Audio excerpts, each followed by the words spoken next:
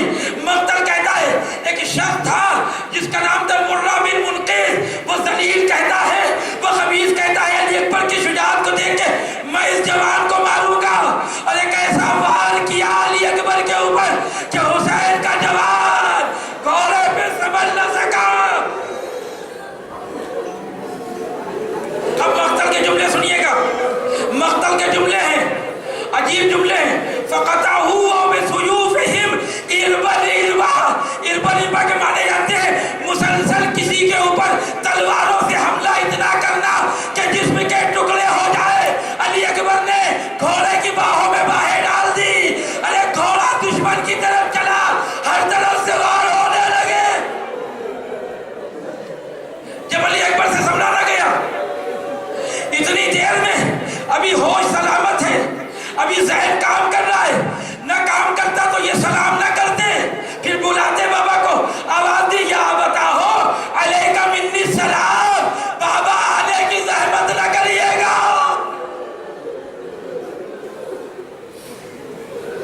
کیوں نہ کریے گا؟ اس لیے کہ علی اکبر کو معلوم ہے چچا کے مرنے سے کمر تو ٹوٹ گئی، کوئی ہے تو نہیں ساتھ میں، جوان کا مسئلہ ہے، کیسے لاشے کو اٹھائیں گے. لہذا کا بابا آنے کی زحمت نہ کریے گا. لیکن حسین باپ بھی تو ہے. ارے ایک دفعہ سرزمین کربلا پہ پہلا قدم رکھا تھا، قدم لڑکھڑائے، حسین خاک کربلا میں گرے، آواز دی یا علی. پھر اٹھے، پھر گرے. میں کہوں گا مولا کس کو بلا لے؟ کربلا کی علی کو بلا لے یا نجف کی علی کو بلا لے. خدا کسی بوڑھے باپ کو بیٹے کا یہ عالم نہ دکھائے. حسین علی اکبر کے کنارے پہنچے، جوان بیٹا ہے، خاک کربلا پہ پڑا ہوا ہے. بس مجلس ختم ہو گئی عزیزو. پرسہ دے دیجئے فاطمہ زہرا کو. آج تو زہرا بھی آئی ہوں گی. ارے جو نوحہ سن کے غش میں آ جائے اس کے پوتے کا آج ماتم ہے. اے شہزادی فاطمہ آئی ہے، یہ جوان بیٹے ہیں، یہ مومنین بیٹے ہیں آپ کے پوتے کا ماتم کرنے کے لیے.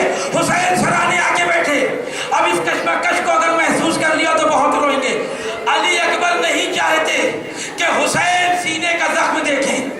کوئی باپ نہیں چاہتا کہ اس کے جسم پہ جو زخم آیا ہو. چھپاتے ہیں نا جوان بیٹے، جب گھر میں آتے ہیں کوئی زخم لگ جاتا ہے تو چاہتے ہیں ماں باپ نہ دیکھنے پائے، اس لیے کہ پریشان ہو جائیں گے. حسین کے لیے نہیں چاہتے تھے علی اکبر کہ کلیجے کا زخم دیکھے، ہاتھ رکھے تھے. لیکن جب درد بڑھا اور پیروں تک درد پہنچا تو زمین کربلا پہ ایڑیا لگا. اب جو سینے سے ہاتھ ہٹا حسین نے دیکھا میرا لال یہ کیا کہ بابا ہے کہ پرچی کی علی ہے جو ٹوٹ. اللہ اکبر. بس وہ منزل آ گئی.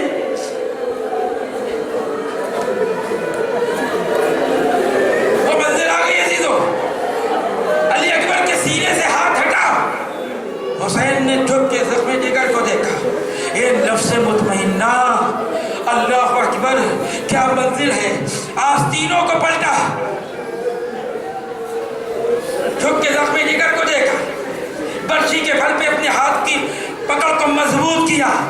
چاہتے ہیں علی اکبر کے سینے سے برچی کا پھل نکالے. رسول عربی آ گئے، علی مرتضی آ گئے، ابراہیم و عیسیٰ و موسیٰ و یوسف آ گئے. اے حسین یہ کیا غضب ہے؟ کہیں جوان کے سینے سے بوڑھا باپ برچی کا پھل نکالتا ہے. میرا دل یہ کہتا ہے جب سب آئے ہوں گے تو کیا فاطمہ نہیں آئی ہوگی؟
حضرات کی گزارش ہے، اور کل رات میں فتح گڑھ کی مجلس کے بعد بھی جلوس زیادہ برآمد ہو گیا، آپ حضرات سے شرکت کی گزارش ہے۔